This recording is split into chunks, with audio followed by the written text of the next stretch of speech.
Кога е време да потърсите логопед? Ще го израсте.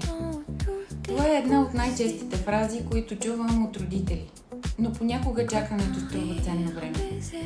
Ако детето ви говори по-малко от връстницата си, не произнася правилно думите, трудно съставя изречения или често казвате "кажи го пак, не те разбрах", е добре да се консултирате с логопед. Не всяко забавяне означава проблем, но всяко съмнение заслужава професионална оценка. Колкото по-рано се открие причината, толкова по-лесно и по-бързо детето наваксва.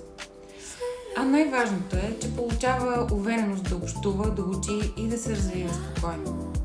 Аз съм Адриана, логопед съм и съм създател на детски център Адели. В този канал ще откриете полезни съвети за речевото развитие на децата, практически насоки за родителите и отговори на въпросите, които всеки си задава. Абонирайте се за канала и нека заедно помогнем на